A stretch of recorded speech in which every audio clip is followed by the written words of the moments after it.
Hello my dear competitors, मेरे प्यारे गलतियों। आज हम लोग वैदिक साहित्य पार्ट 2 में आपकी पार्ट 1 वीडियो में आपने वैदिक साहित्य के अंतर्गत वेदों के बारे में जाना। 4 वेद, ऋग्वेद, सामवेद, यजुर्वेद और अथर्ववेद, जिसकी जानकारी हमने पार्ट 1 के वीडियो में दी थी। आज हम लोग चर्चा करेंगे वैदिक साहित्य के अन्य भागों के बारे में। जैसा कि मैंने आपको बतलाया था कि वैदिक साहित्य के 4 भाग है। पहला वेद, दूसरा ब्राह्मण, तीसरा आरण्यक और चौथा उपनिषद। और यहाँ से काफी प्रश्न आता है। प्राचीन भारत के इतिहास में खासकर आर्य सभ्यता को जानने के लिए भी वैदिक साहित्य का अध्ययन बहुत ही आवश्यक है और विभिन्न प्रतियोगी परीक्षाओं में यहाँ से प्रश्न पूछे जाने की प्रवृत्ति रही है। तो वैदिक साहित्य पर आप लोगों का कमांड होना चाहिए। तो आज हम लोग जानेंगे वैदिक साहित्य के शेष भाग के बारे में, अर्थात ब्राह्मण ग्रंथ, आरण्यक ग्रंथ और उपनिषद के बारे में, है ना। तो आइए सबसे पहले जाने ब्राह्मण ग्रंथ के बारे में। आपको जैसे कि पता है कि वेद जो है उसकी भाषा वैदिक संस्कृत है, बहुत ही क्लिष्ट भाषा है। आज जो संस्कृत का हम लोग प्रयोग करते हैं उसे लौकिक संस्कृत कहा गया है। तो वेद को सरलता से समझाने के लिए, सरलता और सहजता के साथ समझाने के लिए भी ब्राह्मण ग्रंथों की रचना की गई। चारों वेद के बाद जिस ग्रंथ की रचना हुई वो ब्राह्मण ग्रंथ था। ब्राह्मण ग्रंथ जो है, ब्राह्मण ब्राह्मण ब्राह्मणी यह शब्द जो है वस्तुतः ब्राह्मण शब्द ब्रह्म धातु से बना है।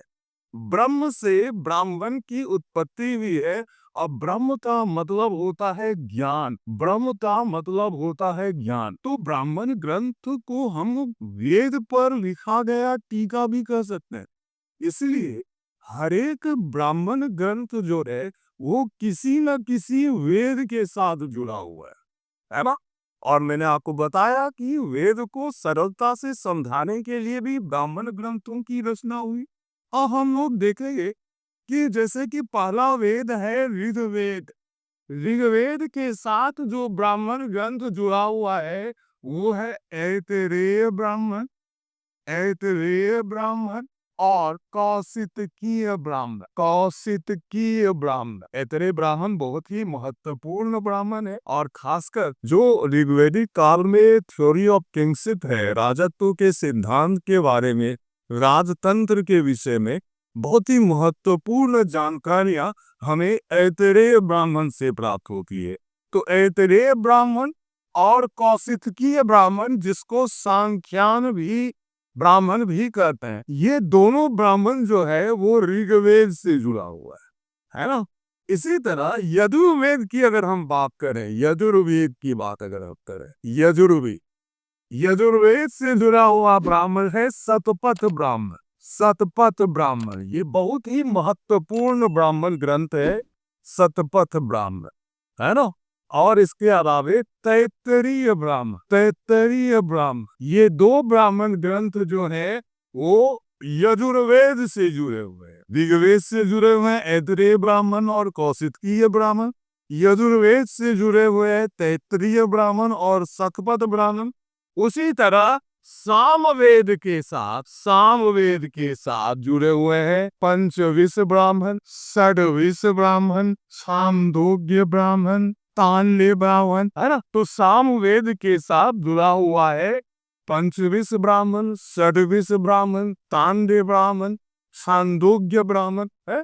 और अथर्ववेद के साथ एक ही ब्राह्मण ग्रंथ जुड़ा हुआ है, वो है गोपथ ब्राह्मण। गोपथ ब्राह्मण ये बहुत ही इंपॉर्टेंट है और डिफरेंट तरीके से विभिन्न प्रतियोगी परीक्षाओं में प्रश्न पूछे जाते हैं, क्वेश्चंस पूछे जाते हैं।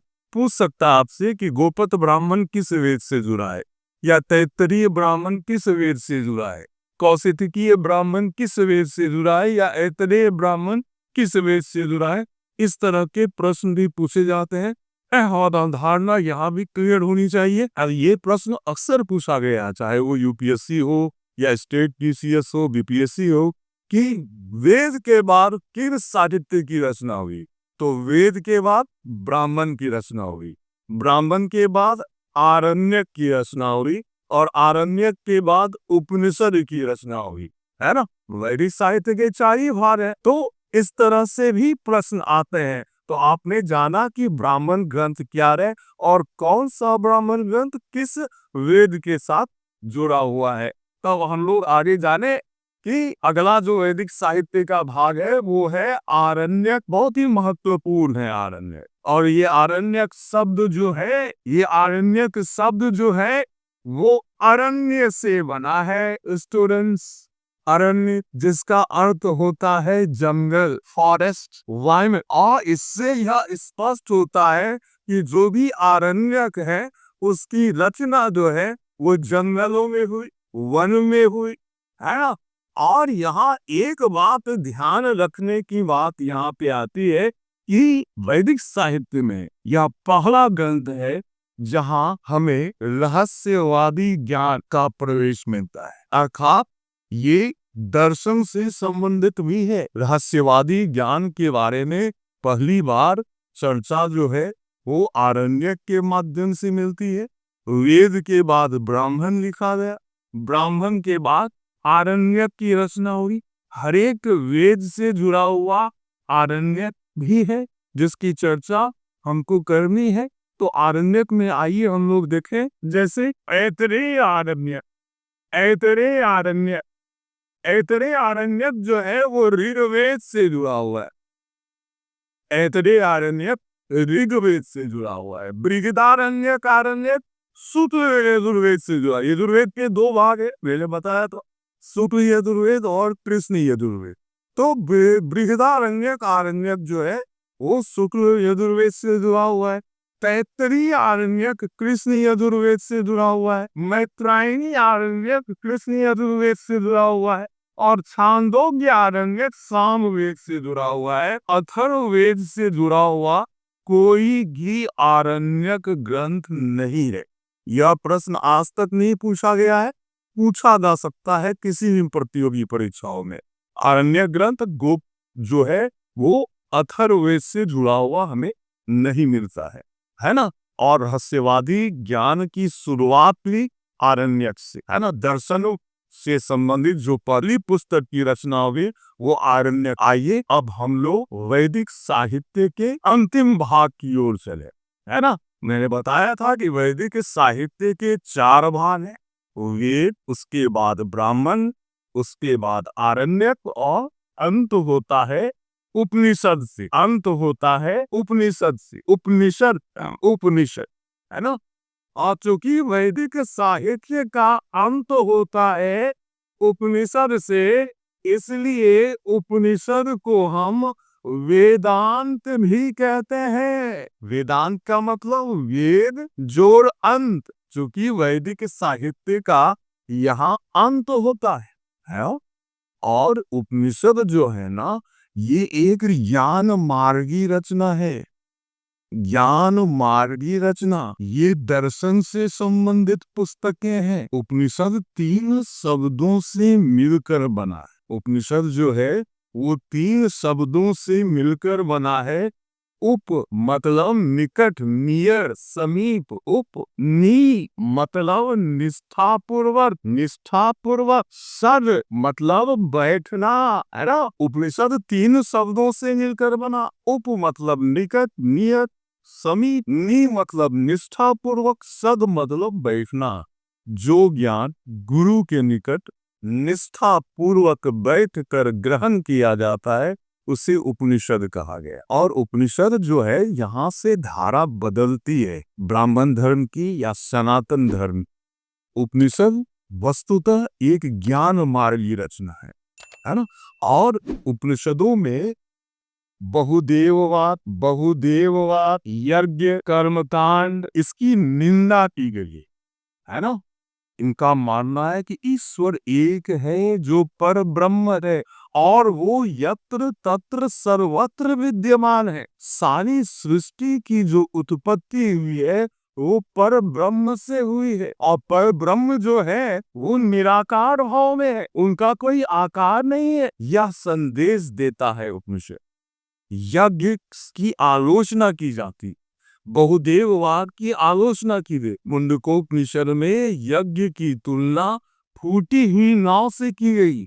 इसका तात्पर्य यह बोलता है, उपनिषद के माध्यम से यह शिक्षा मिलती है कि पर ब्रह्म एक है जो निराकार भाव में है, और आत्मा का परमात्मा से मिलन जो है वो तप से हो सकता है, ज्ञान से हो सकता। इसलिए उपनिषद तप और ज्ञान पर बल देता है, जिसके माध्यम से आत्मा का मिलन परमात्मा के साथ होता है ना? तो उपनिषद जो है कुल कुल 108 उपनिषद है। कितने उपनिषद है? 108 उपनिषद, 108 उपनिषद है कुल, है ना?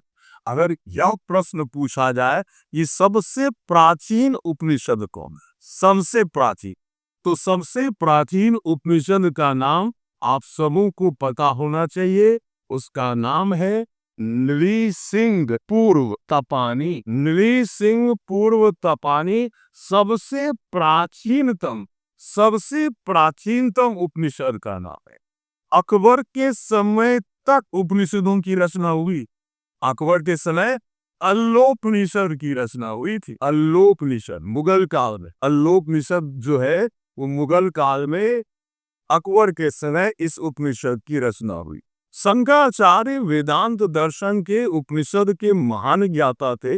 उन्होंने 10 उपनिषदों पर टीका भी लिखा है ना? और उपनिषद दर्शन से संबंधित पुस्तक है। अब हम लोग जानेंगे कि शंकराचार्य जो वेदांत दर्शन के महान ज्ञाता थे, उन्होंने 10 उपनिषदों पर जो टीका लिखा है वो कौन कौन से उपनिषद है?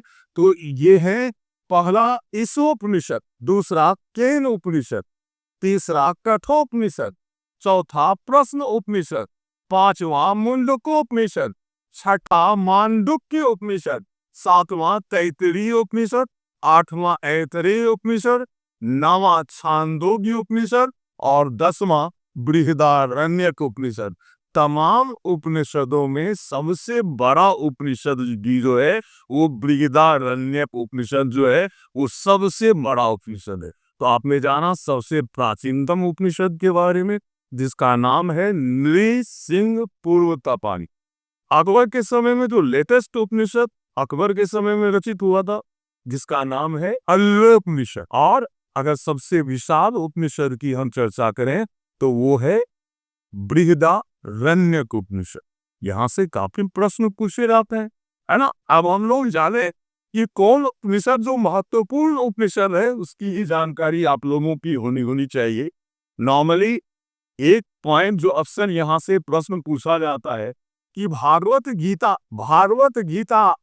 ब्रह्म सूत्र और उपनिषद को एक साथ मिलाकर उसे प्रस्थान त्रयी कहा जाता है।